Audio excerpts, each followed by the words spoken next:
में खुलासा किया है। देखिए, एक पीड़िता हैं, महिला नर्सिंग ऑफिसर हैं किंग जॉर्ज मेडिकल कॉलेज में। इनके साथ एक बड़ी घटना हुई जिसमें ये हमने 43 लाख रुपए बरामद किया है। और इन्होंने मैट्रिमोनियल साइट पे जा कर के एक साइट पे एक लड़के से इनकी बातचीत हुई। लड़के ने कहा कि मैं जुडिशल मजिस्ट्रेट हूँ आजमगढ़ में, फिर सीतापुर में बताया। और इस तरीके से इनकी चैट हुई। फिर उन्होंने कहा कि मुझे लग्जरी गाड़ी चाहिए। इन्होंने लगभग 45 लाख का लोन लिया और लोन लेने के बाद जब ये यहाँ पे मिलने के लिए आई, महिला ने कहा कि मुझे डाउट तो हो रहा था लेकिन इतना नहीं डाउट हुआ क्योंकि वो वीडियो कॉल नहीं करता था जी। ये जब लेने आई फिर रेवमाल में गई और उन्होंने कहा कि पैसा रख दो गाड़ी में, और 59,50,000 रुपया लेकर के फरार हो गया। पहले एक दो जगह ये गई और फिर मेरे पास आई। मेरे पास जैसे ही आई मैंने इनको सुना और सुनते भी लगा कि बड़ा गंभीर घटना है। तत्काल वरिष्ठ अधिकारियों के संज्ञान में लाया, तत्काल मुकदमा लिखवाया, अपनी सर्विलांस टीम को बुलाई, इनको ब्रीफ किया, इंस्पेक्टर कर्नलगंज को बताया, हमारे सर्विलांस की टीम के पवन उनकी पूरी टीम लगी रही। 2 दिन तक हमने एविडेंस कलेक्ट किया क्योंकि मोबाइल से कोई डाटा हमको नहीं मिल पा रहा था। लेकिन जो इस शहर के लिए सबसे बड़ी देन है कि ऑपरेशन त्रिनेत्र और हर घर कैमरा, जो पुलिस कमिश्नर साहब का जो एक महाअभियान चला था, उससे हमको बहुत सारी फुटेज मिली और उस फुटेज से हमने गाड़ी आइडेंटिफाई किया। हम 24 घंटे गाड़ी को रेकिंग करते रहे कि गाड़ी में कोई आए बैठे, तब हम उसके बाद फिर आगे जगह पे जाएं। गाड़ी एक जगह हाथे में खड़ी थी। जब ये गाड़ी में बैठा और गाड़ी लेके जाने लगा, फिर हमने जब इसको कस्टडी में लिया तो इसने अपने को बड़ा बताया कि मैं सुप्रीम कोर्ट में वकील हूँ, हाई कोर्ट में वकील हूँ। तमाम इसने पुलिस को गिरफ्त में लेने का प्रयास किया लेकिन पुलिस ने किया। जब घर पे गए तो इसने 2 बड़े बड़े कुत्ते पाल रखे थे, वहाँ पे पुलिस को इसने छोड़ा। ये लोग भागे, फिर घर को कार्डन किया।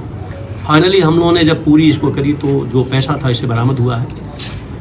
डिटेल हम लोगों को जो पता चली वो पता ये चली है कि इसने एक और लखनऊ में इस तरीके का किया था जिसमें 40 लाख रुपया गया था, उसमें 4 लाख रुपया बरामद हुआ है। अभी एक हम लोगों के पास मैसेज आया है लड़की का कि उसकी सिस्टर के साथ इसने किया था जिसमें उसने सुसाइड कर लिया। उसने बड़ा मार्मिक लिखा है कि ऊपर वाला देख रहा है, मेरी सिस्टर मर तो गई लेकिन उसकी आत्मा देख रही होगी तो शांति मिलेगी। तो इस तरीके का इसने मतलब विभत्स काम किया है। और ये जो लड़की है जो बरामद हुई है महिला अपराधी, इससे भी इसने 6 लाख रुपया ठगा और फिर इनमें आपस में अनबन हुई, तलाक भी हुआ लेकिन फिर भी साथ रह रहे थे। बड़ा नोटोरियस टाइप का ये क्राइम किया है।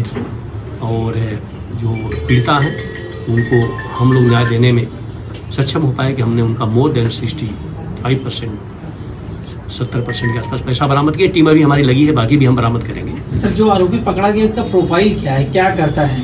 ये नवाबगंज का रहने वाला है यहीं का और इसकी पहली पत्नी से एक तलाक चल रहा था लेकिन साथ ही रह गया। वीडियो देखेंगे, टाई वाई लगा के, मास्क लगा करके इस तरीके से बनता है, गेटअप बनाता है कि जैसे ऑफिसर्स है। और ऑफिसर्स बन करके जाहिर सी बात है वो उस डिपार्टमेंट को चुनता है जिसको उसका इम्पैक्ट जाए, और इम्पैक्ट जाने के बाद फिर वो लोगों को फेवर में लेता है। या अभी भी इसकी 7-8 लड़कियों से जैसा हम लोगों ने देखा है बातचीत चल रही है, जाहिर सी बात होगा उसने झांसा दे रखा होगा। ये गंभीर है। मैं आपके माध्यम से अपील भी करना चाहूँगा सोशल साइट पे इस तरीके की जो लोग मैट्रिमोनियल साइट देख रहे हैं, इस बात में झांसे में नहीं आया कि कोई अगर आदमी आइडेंटिटी दे रहा है, वो ऑफिसर है चाहे किसी डिपार्टमेंट का है, तो उससे अलर्ट रहे। लड़की ने नालायकी मतलब नादानी करी, उसको वेरीफाई करना चाहिए था और वो उसका शिकार हो गई। लेकिन अच्छा है कि पुलिस ने टीम लगा बरामद किया। ये चीज़ें जरूर हमको ध्यान में देना चाहिए कि जब भी हम इस तरीके के लोगों से मिलें तो इतने हैवी अमाउंट लेकर के न जाए। तो ये बड़ी गंभीर घटना है और पुलिस कमिश्नर सर के भी संज्ञान में पूरी बातें लाई गई हैं। फिर मैं कहूँगा कि जिस कैमरे ने हम लोगों को मदद की टीम ने, वो हमारे लिए बड़ा। सर, एक चीज और सामने आई है कि पूर्व में वकील रहा है, बाद में ये डिबार हो गया, इस तरीके से ठगी में पकड़ा गया। अब हमारे पास अभी टाइम नहीं मिला। हम वो चीज़ों करेंगे। इसकी ऑलरेडी एक पत्नी का मुकदमा इससे चल रहा है जी। कोर्ट में पता चला कि वहाँ भी फाइल इसने चुराने का प्रयास किया था। तो साथ ही मैंने कहा ना कि मतलब जो इस तरीके का है, आप समझो कि एक लड़की से इसने 44 लाख 45 लाख रुपए लोन करवा रहा है। वो लड़की लेके आ रही पैसा 60 लाख, तो कितना बड़ा इसका शातिर पना है, कैसे विश्वास में ले रहा। उस लड़की पे विश्वास पैदा किया उसने ना, तभी तो आई। तो जिस गाड़ी का इस्तेमाल हुआ था वो इसकी गाड़ी है, किराए पे ली थी? वो हम डिटेल पता करेंगे। गाड़ी आगे हम लोग के कब्जे में है। इसमें अभी और चीजें जैसे आपके माध्यम से पता चलेगा, बहुत से लोग और आएंगे, हो सकता है उन लोगों के साथ भी कहीं कहीं ठगी की।